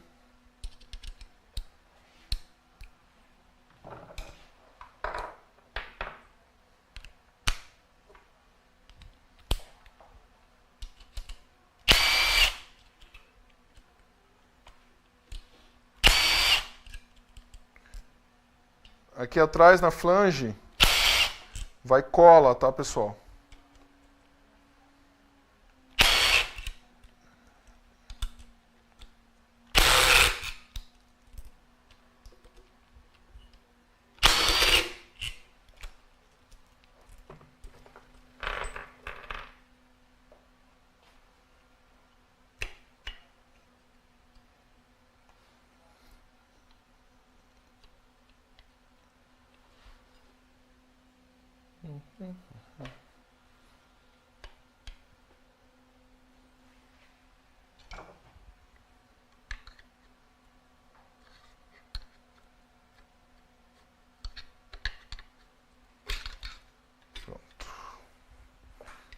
Retentor fora. Sensor de rotação, tá? Ele fica numa janela lateral. É fácil o acesso dele, beleza? A roda fônica, eu falei para vocês, monta com a mesma ferramenta do EA111. Aqui em cima, ó, eu tenho uma juntinha e ela vai um filete de cola aqui no sobrecárter, tá? Que ficou no próprio sobrecárter quando eu tirei ele aqui, ó. Olha aqui, ó. Tá? Então ela vai um filete de cola bem aqui, ó, na flange. Estão vendo? Perfeito? Então não deixem de aplicar. Quando vocês aplicarem um retentor desse novo, pessoal, retentor de PTFE, tem que deixar o retentor descansar por 4 a 6 horas, tá? Antes de você remontar, antes de você funcionar o motor, tá? Vocês já devem ter visto isso nas instruções na caixinha do retentor. Pessoal, é importante, tá? Eu já tive questão de retorno, porque é aquilo, você monta o retentor 4 horas da tarde, coloca o câmbio no carro, cliente, vai ficar pronto hoje, vai, pode ir, tal, não sei o quê. Cara, até que o traseiro, no mínimo umas 2 horinhas vai embora, né? Agora e retentor de comando, né? E um retentorzinho de polia de virabrequim, dianteira. Às vezes a gente monta, 1 hora depois está tudo montado e você quer dar partida e quer entregar o carro para o cliente, entendeu? 4 a 6 horas, tá? Para ele poder acomodar o retentor de PTFE, para ele poder voltar para o estado dele, né, com a tensão correta e não gerar vazamento, beleza? Vamos soltar as bielas? Vamos lá? 9h33. Você está me falando horário, é para eu parar? Não, só pra você saber. O vídeo é só amanhã de qualquer forma. Aí você que define se você deixa as bielas para amanhã ou solta as bielas agora. Que amanhã tem bastante coisa. Amanhã, pessoal, ó, eu estou tentando decidir aqui, me fala aí. Amanhã eu preciso passar para vocês o método de medição dos parafusos. Né? Medição de torque é a primeira coisa. Depois eu vou passar parte do que eu falei hoje, como é que a gente calcula se, por exemplo, através do torque, se eu conheço o torque, conheço o parafuso, eu consigo calcular se eu preciso trocar o parafuso ou não. Né? Então a gente vai descobrir o torque, é a primeira coisa. Depois eu vou verificar a folga com vocês. E amanhã eu ainda vou abrir as vagas da imersão VAG, tá? Então a ideia é uma live que parece pouca coisa, mas tem muita coisa para falar desse virabrequim amanhã. Eu tenho que começar falando com vocês sobre risco, eu tenho que começar falando com vocês sobre necessidade, eu tenho que começar falando com vocês sobre por que vocês vão, quando vocês forem abrir um motor desse, que vocês vão conversar com o cliente, como é que vocês vão conversar com o cliente, tudo isso é importante, não é só a técnica, entendeu? Eu brinco não, né, mas eu falo de maneira séria, mas um dos meus motos eu falo para meus alunos assim, ó, se vocês forem entrar no jogo, tem que entrar no jogo para ganhar, entendeu? Ninguém entra em campo para poder ir atrás de empate. Quem entra atrás de empate entra perdendo, meu irmão. Essa é a verdade, porque o outro time está indo atrás de ganhar. Tá? Então tem que entrar no jogo, tem que entrar para ganhar. Pô, vou pegar um motor desse para fazer, como o colega estava ali indo atrás de bronzina. Cara, eu espero que você tenha precificado correto. Né? Eu espero que você tenha colocado tudo na ponta do lápis, todos os custos. Beleza? Porque tem espaço para ganhar muito dinheiro com isso aqui. Hoje, eu vou falar bastante disso amanhã, mas hoje a Volkswagen vende motor por 10 mil. Quem garante que daqui 3 anos ela vai estar vendendo por 10 mil? Vocês estão aqui, vocês estão aprendendo isso. E vocês vão ter o conhecimento necessário para fazer. Percebe? Tá? Porque as coisas podem mudar do dia para a noite. Do dia para a noite muda e aí quem já está preparado é quem ganha mais dinheiro. Eu vou deixar para desmontar amanhã. Tá? Amanhã a gente tira os pistões, a gente fala um pouquinho sobre eles. Né? Eu já falei ontem também sobre desgaste de camisa, sobre desgaste de saia lateral de pistão. Né?